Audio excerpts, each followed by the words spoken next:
And welcome to episode 2 of Inside Futsal. I'm your host, Kris Fernandes, and joining me a very special guest all the way from beautiful Ukraine, Artem Terentyev, the chief editor of 5by5.org.au, an absolute authority on Eastern European and specifically Ukrainian futsal. Artem, thank you so much for joining me, my friend. How are you? I'm good, thank you. But as for result of Ukrainian team is of course not good because Ukrainian team lose for Netherlands. This is the first losing of Ukrainian team win the Netherlands match because before this game Ukraine not lose for Netherlands team. It is the first losing for Netherlands team of Ukrainian futsal team.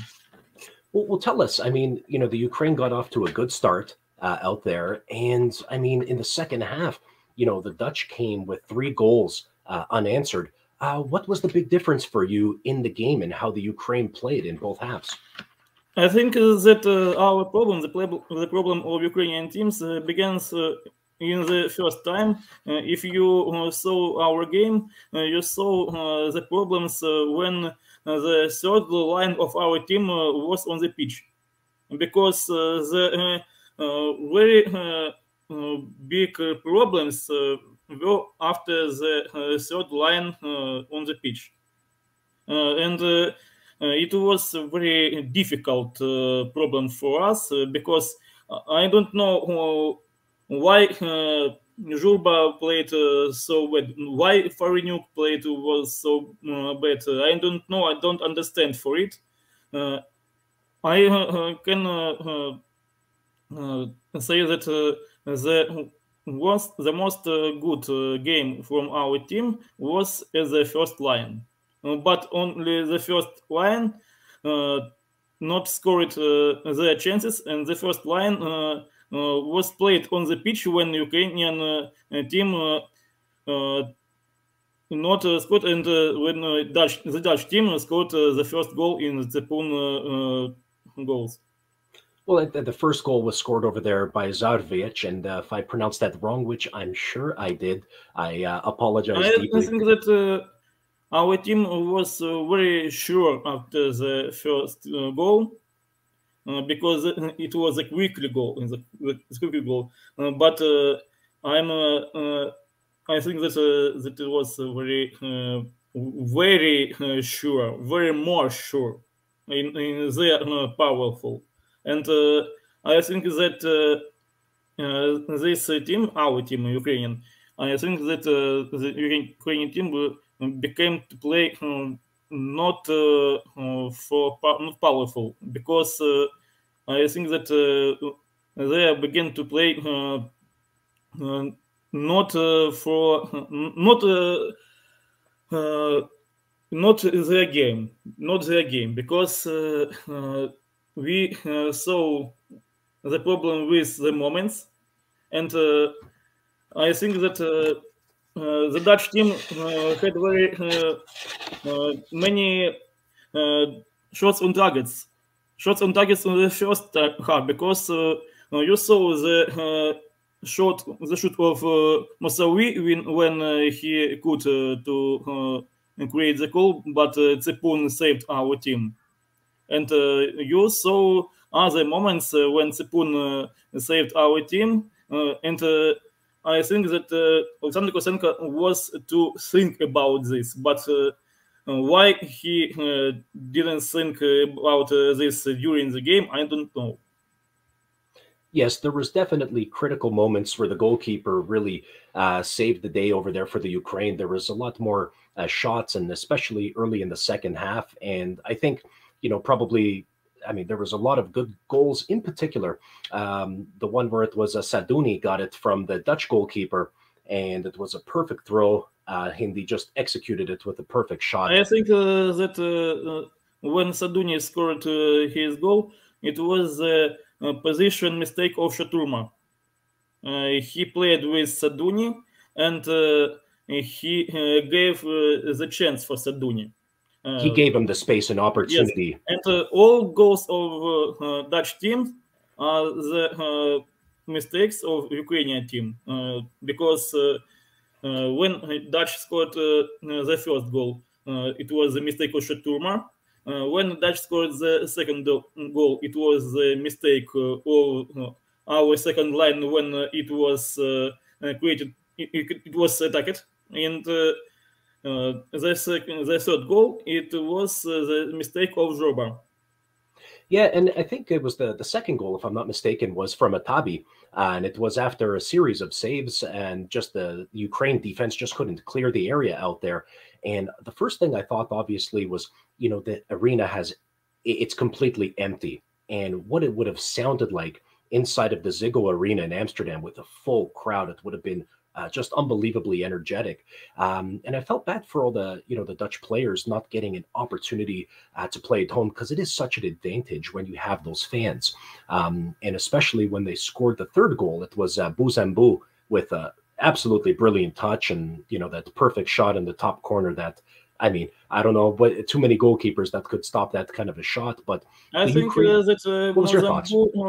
I think that Mozambique, when he scored the third goal, he was very many time for this moment, and why Joba doesn't play very well in this episode, I don't know. What was your thoughts after that when the Ukraine came back? Oh, you cut out. Sorry. I think that after this third goal, Ukrainian futbolists began to have very big psychological problems, and it was some reason of problems with moments with near the goals of Quick. And what was your thoughts? The Ukraine seemed to press after that with a little bit of desperation. They brought out the extra attacker about 6 minutes left, and then they were rewarded with a goal from Turma that was a fantastic play. Tell us about that, and what confidence did it give you for future games with the Ukraine? Yes, I don't think that the future games will really light for us, because if you saw the Serbian game tonight, Serbian played very well in the first time, and I think that Serbian will very motivated for the match with Ukraine, because Serbia also wanted to play in the quarterfinal, and we know that Serbia wants to play not only for them, they will play and for injury players, because Serbian team played without Lazarevic, without Matijevic, and I think that when their players were absent on this game, Serbian had a very big problem, because Lazarevic is head leader of Serbian team when the goalkeeper of the Serbian team, Aksentic, left from the team, and Lazarevic became this leader. And I think that Serbian team haven't the leader tonight. And Ukrainian team is me having the leader tonight too, and we have a situation where the both teams which lose today, they hadn't the leaders on their games. We saw the leaders on the game on Portugal team. I think that Zicky was a very good player tonight, and I think that Zicky is the leader of the Portugal team here and now. Yeah. What can you say about Zicky?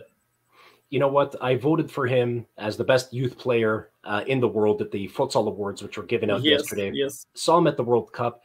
Everything he did over in Portugal was absolutely fantastic in the domestic league. And of course, now he's starting to really become a futsal star, not just a great player, but a star. And his ability today, once Portugal made the adjustment of putting him up front to just essentially lay the ball off, it was fantastic. And he caused Serbia a lot of problems today.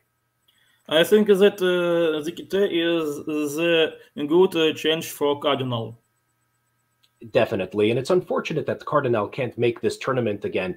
It's unbelievable what's happened with COVID, injuries, so many great players not in this tournament. But you know what? Portugal won the World Cup without Cardinal, and to be honest, Zicky is the future of this team out here, and it's definitely going to need leadership.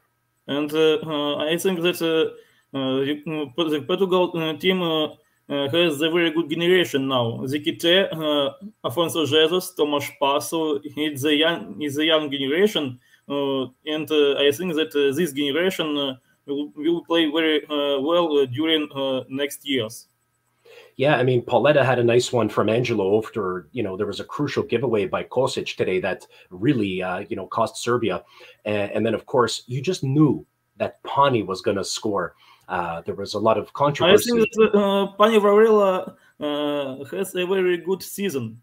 I thought he was the best in the world in 2021. I gave him my #1 vote. Where did you see Pany amongst the best in 2021? Pany Varela is a player which can do the result. He is not a player from starting 5, but when he is on the pitch, he can do result for his team. I think every time he enters the pitch, Portugal completely goes up a notch, and he was such a prime reason they won the World Cup and everything that he did. I personally thought he had the best season in the world last year, and I knew today he was going to score after he finished second to Ferrao. So it was really good to see him get up on the board. Now, I wasn't expecting 4 goals in the first half. It was more loose than what we saw between Serbia and Portugal at the World Cup. And Serbia is a very strong defensive team. What do you think went wrong for them after going up 2-0? I think that the first and the second goals of Serbia team, there was the mistakes, the reason of mistakes of Portugal team. We saw the mistake of Pany Varela because he played with Rakic, and then Andrei Souza followed versus Rakic, and then Perisic scored the penalty. And the second goal is a mistake of Portugal team too, because we haven't. No, because Portugal team haven't the good play in defense in this episode. But as for Serbian team, I think that this team was very motivated because we knew about the problems with squad of Serbian team.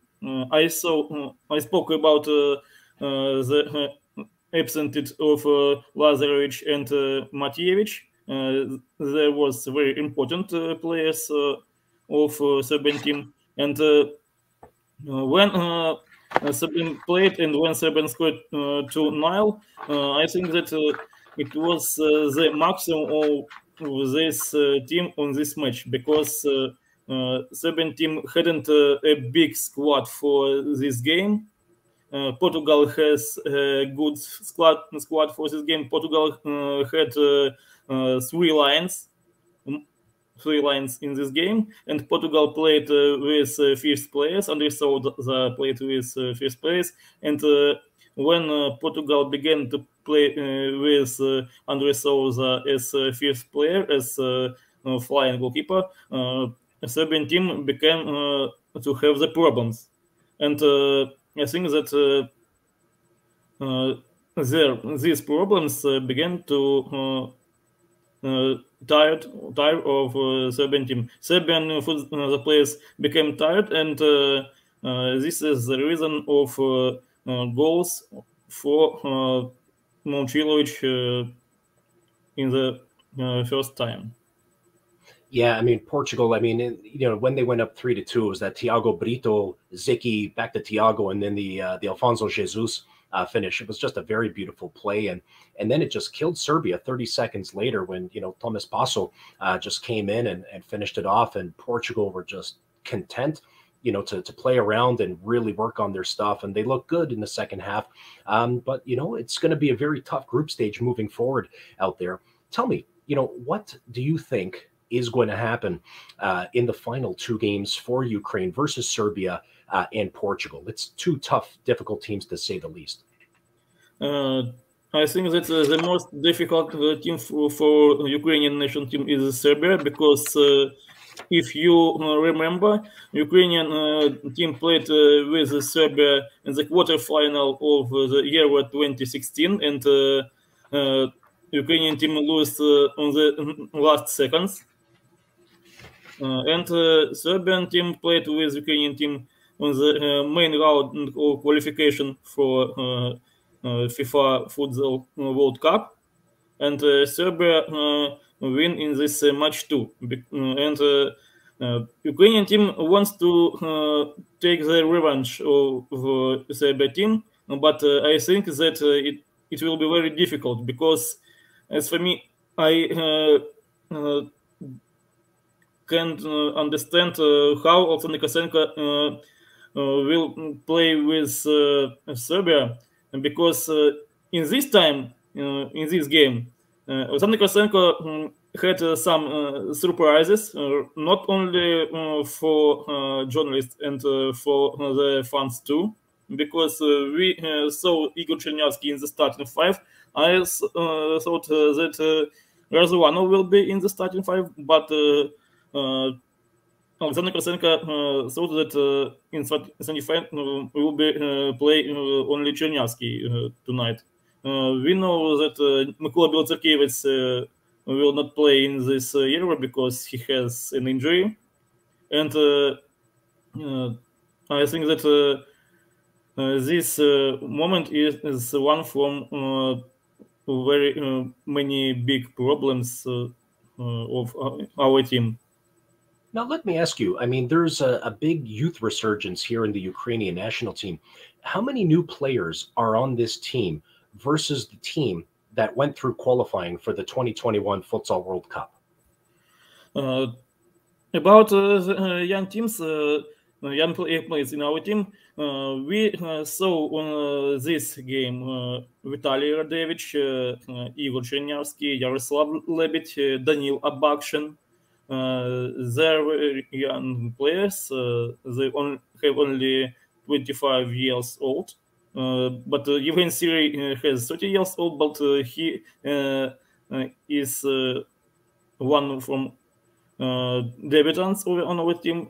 Yevhen Siri, if you know, Yevhen Siri was named the best player of the Students Futsal World Championship in 2012 in Serbia, when Ukraine was the champion of the world of Students' Cup. And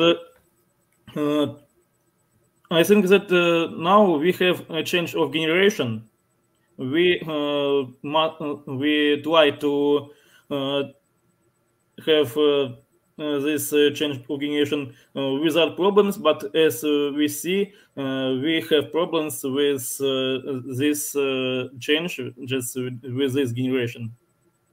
And I think that the new generation became to play in Ukrainian team when we will see the young players of 17 years old.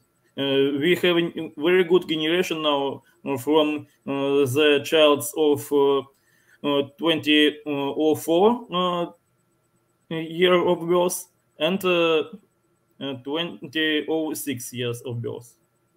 Well, tell us about 17 and 15 years old.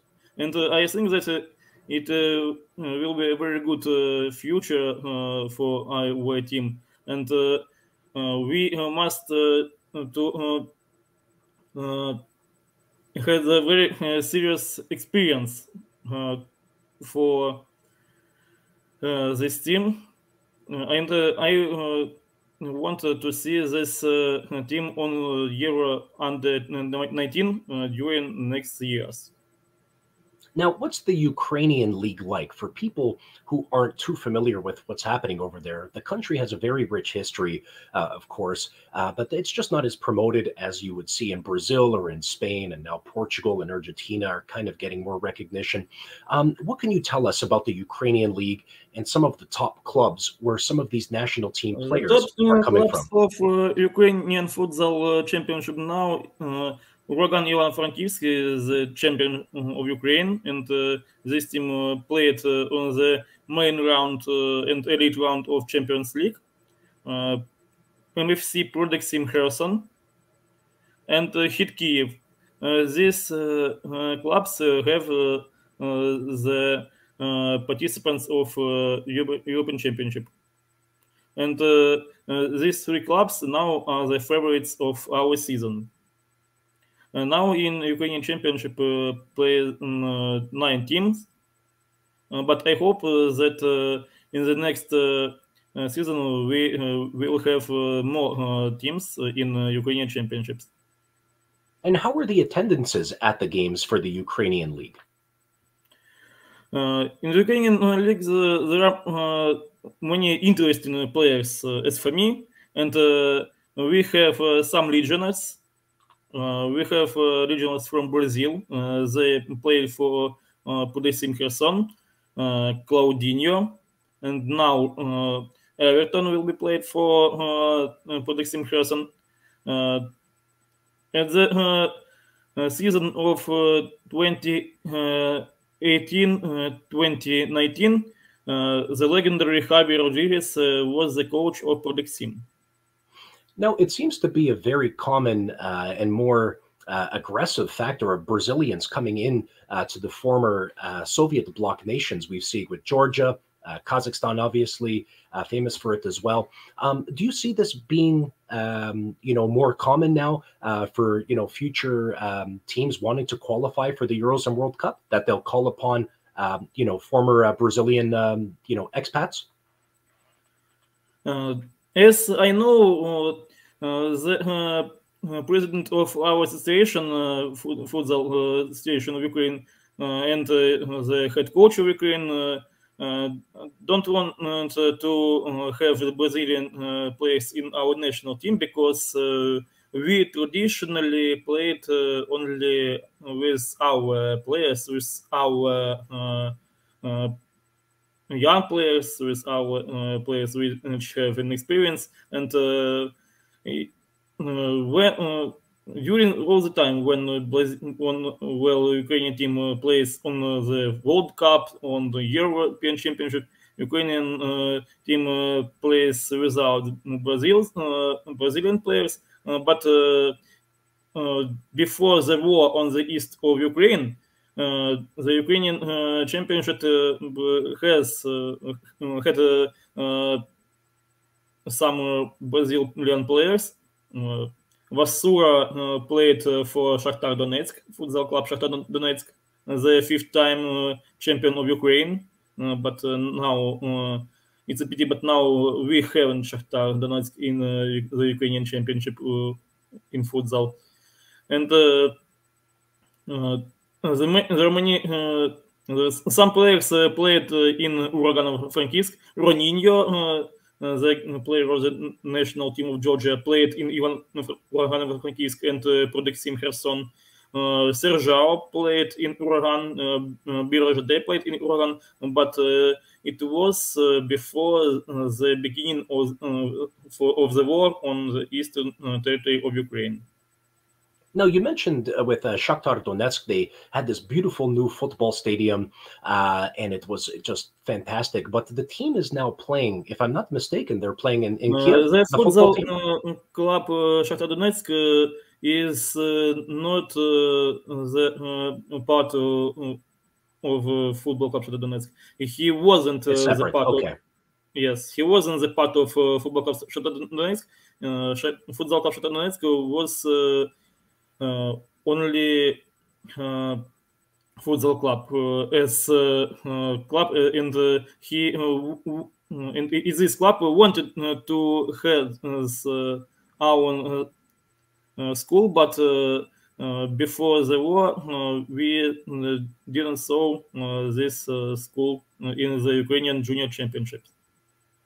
Well, I mean, it's unfortunate what's happened, down in that region, because I hear it's absolutely beautiful. And as I, told you before we started recording, how anxious and excited I am to one day visit Ukraine.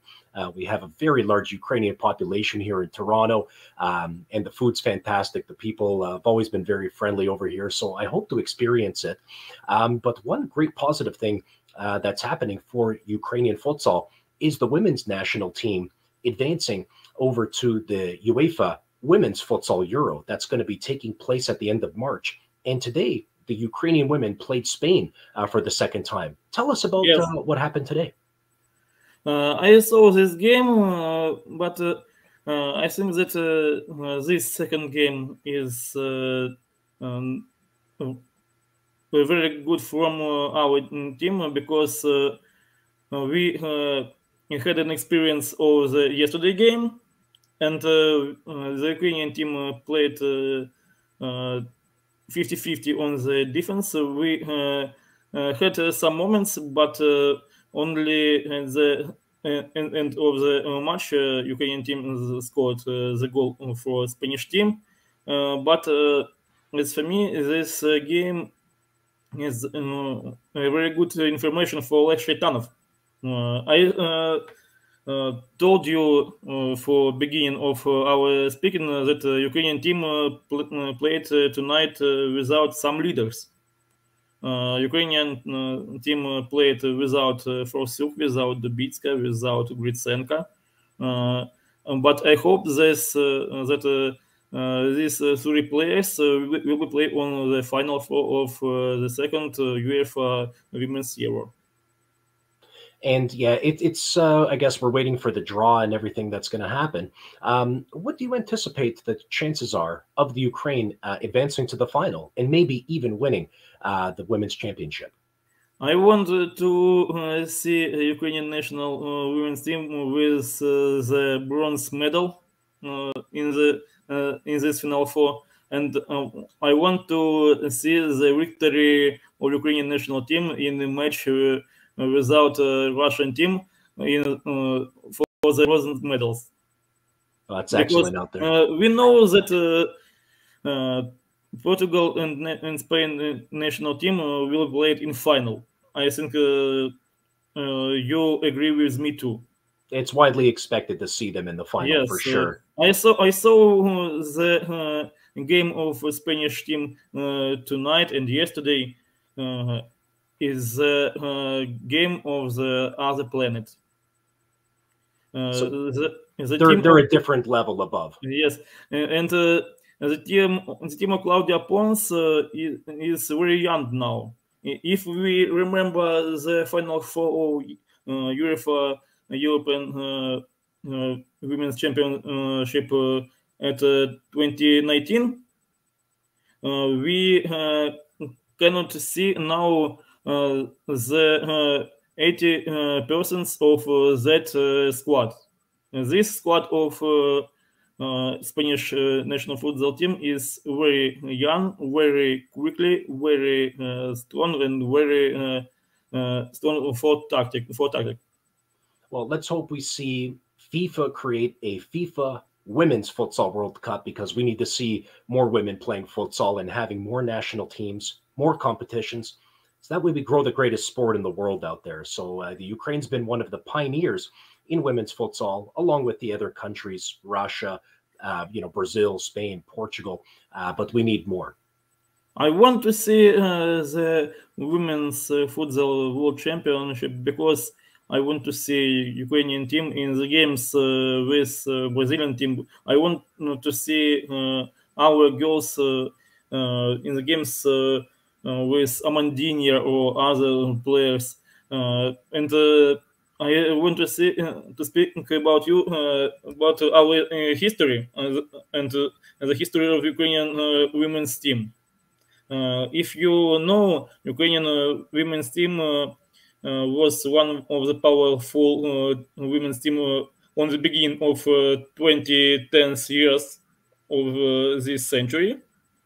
And Ukrainian women's national team had a very good generation when played Yulia Frosyuk, Yulia Titova, Irina Milnichuk, and Alina Horobets. I think that you know who is Alina Horobets, because Alina Horobets was named as the best woman futsal player at 2009. And was it that long ago? 13 years ago? Yes. We're getting old, Artem. It was a very powerful team, and it was a gold generation of Ukrainian women futsal national team. Well, hopefully now with the Women's Euro in March in Gondomar in Portugal, they can hopefully do their best to maybe reclaim and bring back some new glory and hopefully inspire the next generation of Ukrainian girls. Now, quickly, Artem, before we go, tomorrow's Euro 2022 match day 1 for Group B. First game, we have Kazakhstan, semifinalists at the World Cup, versus a tough Slovenia team. Who do you like in that game and why? I think that the Kazakhstan is a favorite of this game, but we know the situation of Kazakhstan, the political situation, and I think that it will be a psychological reason for game in Kazakhstan, because the political situation is only had the reason to play of national teams. And I want to see the national team of Kazakhstan as Sergei Kyryl the coach, because we know that Kaka now couldn't to be coach of this team because he is ill on COVID-19, and as I know, he is in Kazakhstan now. And for me, I want to see Sergei Kyryl, the legend of Ukrainian futsal, yesterday as the head coach of Kazakhstan team. I think that it is a new experience for him. And I think that Sergei Kyryl must become one head coach. But now we know that he is the assistant of Kaka. But I want to see Sergei Kyryl as the head coach. All right. So if you had to predict the score for the game, what's the score for Kazakhstan Slovenia? What do you think? I think that 3-1 for Kazakhstan, but I don't know how Kazakhstan will be played, because we know that Leo came back after the injury, but I don't know how he will play after this injury, because he misses a very long time. And I want to see Edson in Kazakhstan team, because Edson is a new player, new Brazilian player in Kazakhstan national team. And I think that the individual game of individual play of Kazakhstan players is one of the reasons that Kazakhstan must to win tomorrow. And how about for Italy versus Finland? This is going to be a really fun match, I think.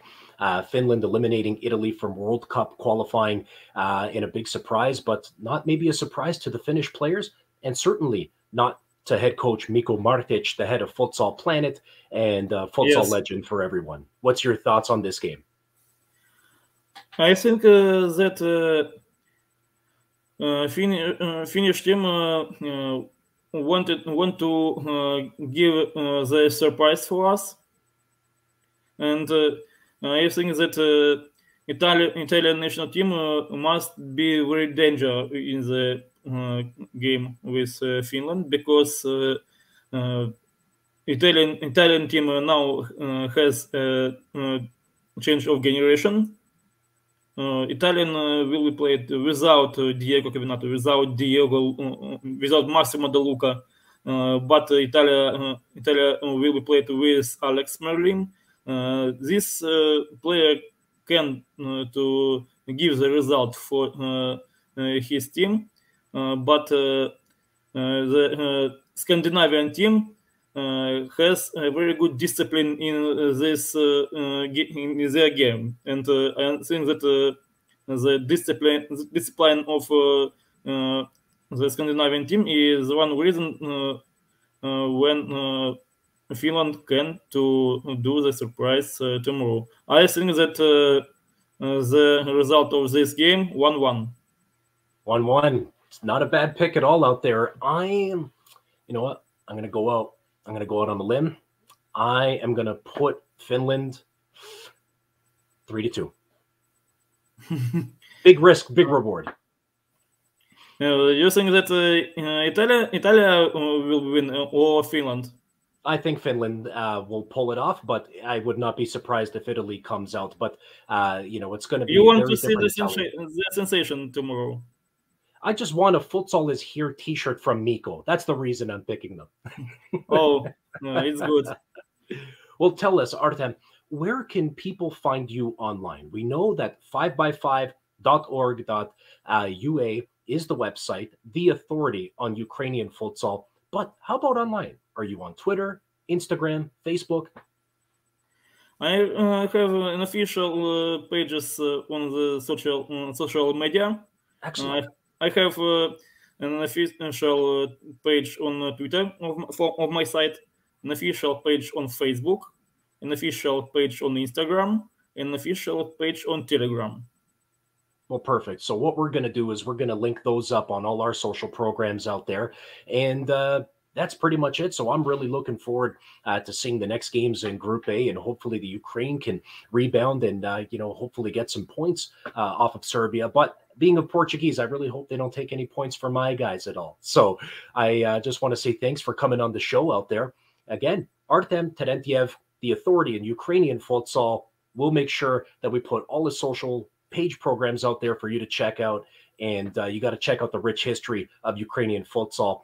And Artem, thanks for joining once again, my friend, and talk to you soon. See you at the match of Ukrainian and Serbia. Absolutely, my friend. Talk to you then. Good night.